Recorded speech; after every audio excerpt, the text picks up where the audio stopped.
Hey, how's it going everybody? It's Tanner here, and welcome back to a new Ninjago Prime Empire episode review here on the channel. In today's video, we're going to be talking about episode 4 of Prime Empire, entitled Superstar Rockin' J. Now, as we normally do throughout these episode reviews, I'm going to go ahead and start the video by talking about some of the positive things about the episode that I enjoyed. Then we'll jump into some of the negative stuff that I really didn't care for, and then at the end of the video, we will be going ahead and giving the episode a final score out of 10. So let's go ahead and jump right into it. So this episode is actually very, very solid. It's probably my favorite episode of the season so far. Lots of really cool stuff happens here. For one, we actually do get our first glimpse of all of the ninja in Prime Empire, and this isn't the first time that we've actually seen Prime Empire. We actually saw it in some of the older Ninjago shorts that we had a while back with Jay and Scott and all that kind of stuff. So it's not the first time that we're seeing this, but we're kind of seeing the overall progression of the world through the ninja's eyes. So I think that's pretty cool, and it's overall a really neat environment to go ahead and check it out. And I'm not really, I guess, too opposed to having Prime Empire be the setting of the actual season. It's a really cool environment, and I'd really like to see more.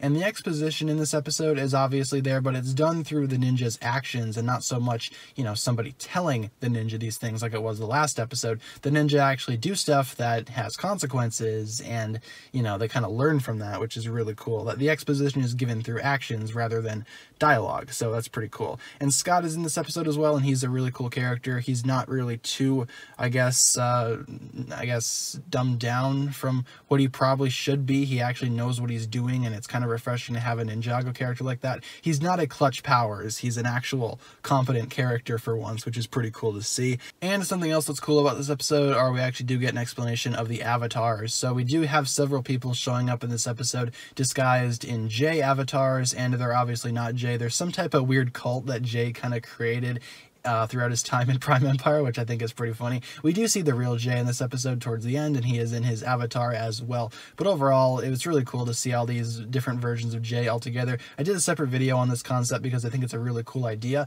Having multiple versions of Jay being, I guess, you know, written as avatars is a really cool idea to merge all these designs together. And I feel like this episode kind of executed that idea in a really positive way. And the fights are really cool as well. The fighting in Prime Empire is obviously very different from what it is in Ninjago. The ninja find out they're not allowed to use spinjitzu or elemental powers. What I'm talking about there, exposition through actions, very well done. And overall, the actual fighting in this game is really cool to see. The episode itself does a really good job of, I guess, complementing the world through the ninja's actions, and they're slowly learning how to get through it. And by the end of the season, they're probably going to be pros in this game. But, you know, it just was really cool. And there actually are some funny moments as well, some genuinely funny moments. Episode 3 and 4 sort of had that in common. Episode 4 kind of delivers on that too. My favorite joke being when Kai complains, can't he go a few seconds without losing his elemental power? It's pretty accurate because the ninja do lose their powers very frequently in the series, and of course, yet again, they're not allowed to use them. It's kind of like an old kind of in meta joke, so I think that's pretty cool. And overall, this episode is pretty solid. There's not really a whole lot of negatives I have to say about this episode. I can't really find anything that I didn't like, and overall, this episode was pretty good. And in fact, it's probably the best episode of Prime Empire so far, which really isn't saying much because we're only 4 episodes in. But if the season can keep this up, Prime Empire might be one of the better Ninjago seasons out there when it's all said and done. I'm going to go ahead and give this episode a 10 out of 10 for everything I just listed in this review. First 10 out of 10 of the season. Let's go ahead and see if we can get some more of these out. I'd really like to deliver a few more 10s out of 10s. So let's hope the rest of the season is as good as this episode. Thank you so much for watching this video, guys. Let me know down below in the comments what you thought about this episode, and let me know your thoughts and opinions on the video in general. Thank you so much for watching once again. If you enjoyed, be sure to like, comment, subscribe, do all that fun stuff, and check out the links down below in the description for my other forms of social media. As always, big shout out goes out to my Patreon supporters, including once again the marvelous Jan. Thank you guys so much for watching this video. Once again, my name is TannerFishies, and with that I bid you farewell.